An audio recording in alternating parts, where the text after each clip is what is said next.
Of course, the day when I'm actually free to work on the many other videos that are in production is the day that the new Transformers show drops, meaning I have to put everything on hold in order to talk about it. At this rate, my 86 Optimus review won't be coming out until next February. Anyways, the first episode of the brand new Transformers series, Transformers Cyberworld, just released, and I want to talk about it, so let's get right into it. First thing we have to address is the runtime, which thank God isn't 5 minutes. In case you're somehow unaware, the early leaks for the series said that each episode was only going to be 5 minutes long. I really hope this isn't the case where they have an extra long first episode, cause at least a 10-minute runtime would be on par with Cyberverse. There's also a high possibility that they've decided to combine 2 5-minute episodes into one 10-minute episode. But again, I hope I'm wrong. At the very least, this episode being 10 minutes long gives it the chance to explain anything at all about what's going on, which I think would be nearly impossible at a length of only 5 minutes.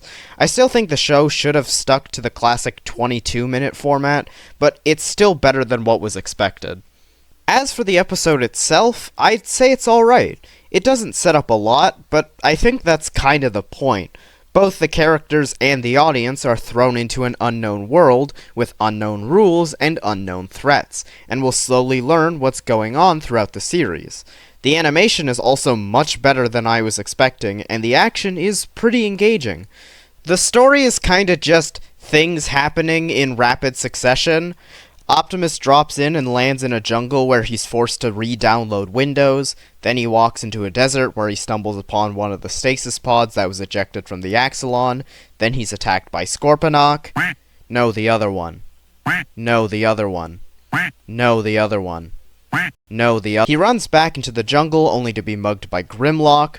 Bumblebee crash lands and runs into Megatron before having Vietnam flashbacks.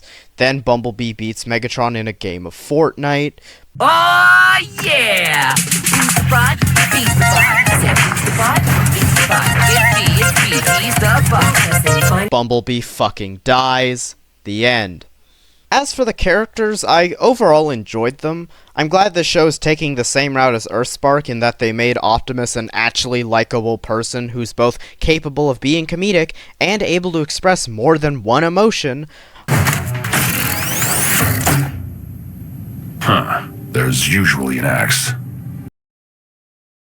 Greetings, mighty Scorponok. I am Optimus Prime, leader of the Autobot. No, actually, run. Run is the plan. I also quite like his design, and would say that he is probably one of the main highlights of the episode for me. Both Scorponok and Grimlock don't really get that much screen time to justify me going in-depth about their characterizations, as I'm sure they will be expanded on as the series goes forward, so for now I'll just say that I really like their designs, which with how terrible their toys look was a shock.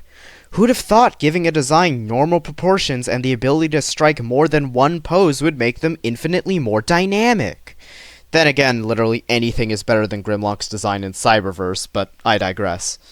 Megatron is pretty good. I like that he's relatively soft-spoken, in line with both animated and Earthspark, but then again, anything seems soft-spoken when it's compared to the original Megs.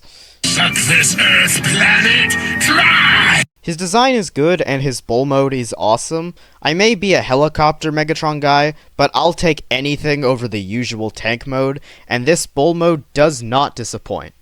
But also, no fusion cannon, so 0 out of 10. Bumblebee is Bumblebee. I don't really like his design or find his character to be that interesting, but really that's nothing new. Maybe he'll improve as the series goes on, but as it stands right now, I don't really care.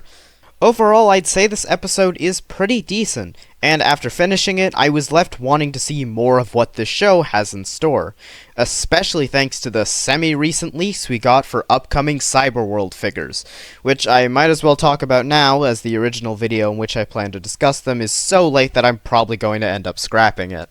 Both Jazz and Arachnid are planned to appear. Soundwave is coming and is going to turn into a submarine. Shockwave is listed as turning into a dinosaur, which I can only hope means that this design of a Spinosaurus Shockwave made by the amazing Spino becomes canon. please. And finally, of the major reveals, Hound turns into a Yeti? What? Yeah, this show is going to be peak. But what do you guys think? Did you enjoy the first episode of Transformers Cyberworld? Let me know in the comments down below. I hope you all enjoyed, and I'll see you all in the next video. Bye-bye. I'm like a fat ballerina who takes scalps and slits throats.